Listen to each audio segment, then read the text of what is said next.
Assalomu alaykum. Bugungi ko'radigan bemorimiz umumiy holsizlik, bosh aylanishi kabi shikoyatlari bilan shifoxonamizga murojaat qilib keldi. Bemor oldin bir necha bor statsionar sharoitda davolangan, yaqin 1 yil ichida 3-4 marta kardiologiya bo'limlarida davo muolajalarini olgan.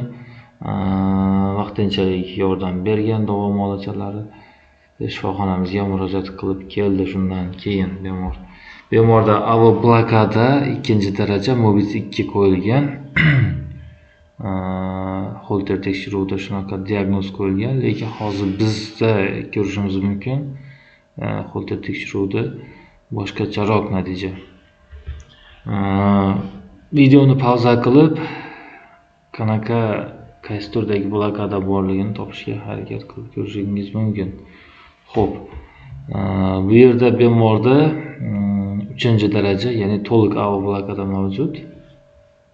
Misol uchun hozir biroz qiyinroq bo'lishi mumkin topish, sabab bu yerda P tishcha va QRS kompleks orasida oraliqlar bir xilga o'xshab ko'rinadi, lekin yaxshilab e'tibor qilinadigan bo'lsa, biroz bu yerda boshqacharoq, bu yerda boshqacharoq, bularda kichkinaroq, bularda oraliq kattaroq, P intervali uzunroq. Xo'p, keyin ikkinchi P bilan orasida yana masalan mana bu yerda ham P bor, P. Yana bu yerdan ko'rsatsak bo'ladi. Hozir sal davom qiladigan bo'lsak, yaxshiroq ko'rinadi. Bu ham P, T ni ichiga tushgan. Bu yerda ham P, bu yerda ham P. Bu tomonlarda yaxshiroq ko'ringan. Plar mana boya P bilan Q ning orasida P interval uzunroq edi, kichrayib, bu yerda ancha kichrayib, QRS ga juda tegib, ichiga kirib ketgan. Mana QRS dan keyinga tushgan. Bunda даже T ga ham yaqin, T tishchaga, bunda T bilan qo'shilishni boshlagan, bunda T tishchaning ichiga kirib ketgan. Ya'ni 2:1 nisbatda o'tkazuvchanlikka yaqinroq, ya'ni bo'lmacha 2 marta qisqarganda AV tugun 1 marta qisqaryapti, lekin bo'lmachalar, ya'ni sinus tugundan kelib turgan impuls AV tugun orqali o'ta olmayapti. Buni 2:1 o'tkazuvchanlik deb bo'lmaydi, lekin 2:1 nisbatga yaqinroq qisqarishlar bo'lyapti. Xo'p, Plar o'zicha, QRSlar o'zicha mustaqil ravishda qisqarishlar amalga oshiryapti, qo'zg'alishlarni amalga oshiryapti. Xo'p, sirkulda o'lchab ko'radigan bo'lsak, mana shunday yaxshi ko'ringan P, Pdan keyingi Pgacha bo'lgan masofa 860 millisekundni tashkil qildi.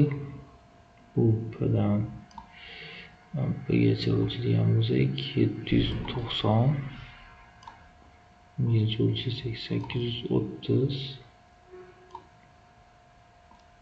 840, 860, 770.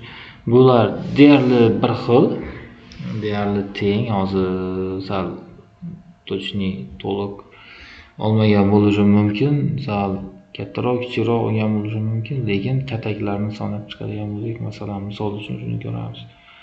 1, 2, 3, 4 katak, to'g'rimi? 1, 2, 3, 4 katak.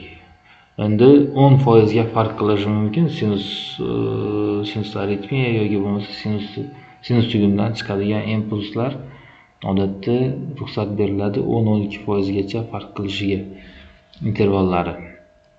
Bundan 1, 2, 3, 4 ta katakcha tashkil qilyapti oralarni. Bundan sanaydigan bo'lsak 1, 2, 3, 4 katak, bu ham to'g'rimi? Bundan sanaydigan bo'lsak keyingi Pgacha 1, 2, 3, 4 katak. Deyarli bir xil PP intervallar, ya'ni sinus tuguni yaxshi ishlayapti. Endi QRS komplekslarini ko'radigan bo'lsak, mana shu yerdan olib, bular ham bir xil intervalli, bir xil. Qancha bu? 1325, 1570 millisekund. 1540, 1550. Xullas, error oralıqlar bir xil. Bular ketakcha holatda sanaydigan bo'lsak, misol uchun bundan